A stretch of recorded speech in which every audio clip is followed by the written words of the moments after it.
So friends, do Donald Trump and his lawyers know something we don't yet know about more indictments that are about to drop? Let's talk about that, because justice matters.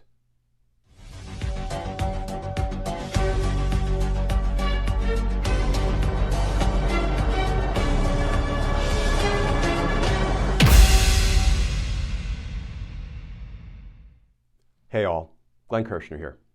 So friends, did you see what Donald Trump just posted about how many cases he is facing?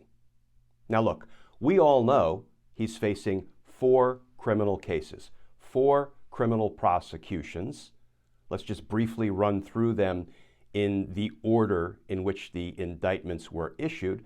First, you have his New York State prosecution for falsifying business records. Of course, not just falsifying any old business records, falsifying business records to try to steal the 2016 presidency, because he falsified the records to bury, to hide from the American voters, deeply damaging information that made it clear he was ill-suited to be president, right? He falsified business records to rob us all of the full value of our vote. That's case number 1.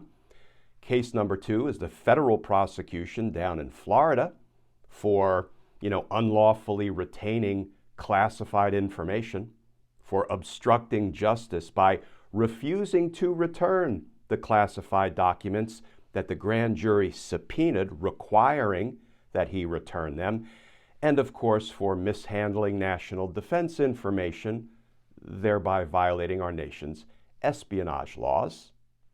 Case number 3, the federal prosecution in Washington, D.C. for trying to overturn the results of the 2020 presidential election. And of course, case number 4, the most recent indictment to be issued by a grand jury, is down in Georgia, and it's a RICO case. Donald Trump and 18 of his criminal associates, his co-conspirators, his charged co-defendants, are indicted for trying to overturn the results of the Georgia state presidential election back in 2020. Those are the 4 criminal cases we know about. But here's what Donald Trump just posted.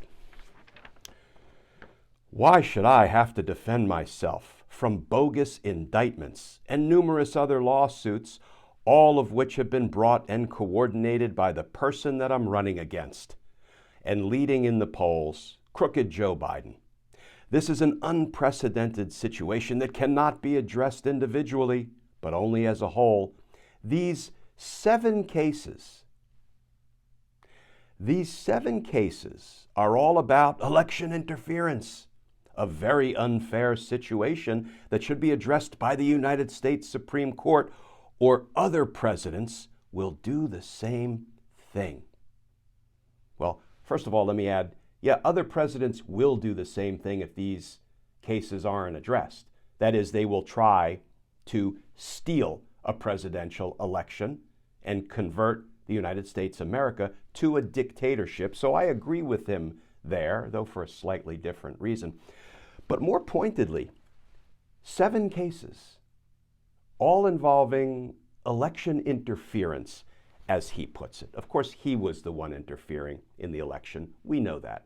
The fact that he's being prosecuted for his crimes cannot sort of accurately be called election interference. But 7 cases involving election interference. Well, let's look at just one of the civil cases, in case it was all the civil cases he was lumping in, and that's how he came up with the number 7.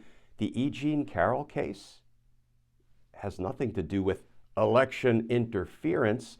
Remember, E. Jean Carroll also sort of mopped the floor with Donald Trump in the first trial she brought against him, and she will do so in the next civil case, which the trial of which is upcoming. That has nothing to do with election interference. I would maintain that the case that was brought by New York State Attorney General Tish James for Donald Trump running a corrupt business enterprise, the Trump Organization in New York, has nothing to do with election interference. Plus, if you add up all of the civil suits brought against Donald Trump and you add his 4 criminal cases, I think it comes to more than 7. But maybe Donald Trump saying that I'm contending with 7 cases actually has more to do with headlines like this. Will Arizona be the next state to indict former President Donald Trump? Now, that's a headline from a Fox News local affiliate, Fox 10 in Phoenix.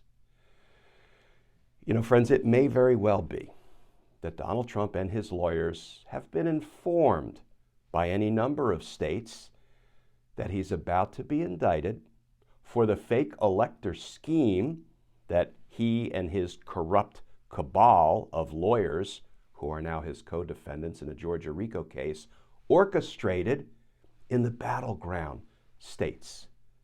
So it may very well be that the number Donald Trump came up with, 7, involves the 4 criminal cases that he's already indicted in and 3 state prosecutions to come. We don't know that for a fact, but friends, for a very long time, I have maintained that Donald Trump and his criminal associates, his co-conspirators, not only violated Georgia state law, as we now see in the RICO indictment, but they violated the state law in the other battleground states where they perpetrated the same fake elector scheme. It is just as criminal in those other states as it is in Georgia. So, maybe 7 will be our lucky number. The lucky number for we the people. Because it's great that Donald Trump is now indicted in 4 criminal cases, and he will be held accountable in 4 criminal cases spread across 3 jurisdictions, 2 state and the federal jurisdiction. But he should be held accountable for all of his crimes in all of the states in which he committed those crimes. Because justice matters. Friends, we're getting there. As always, please stay safe, please stay tuned, and I look forward to talking with you all again tomorrow.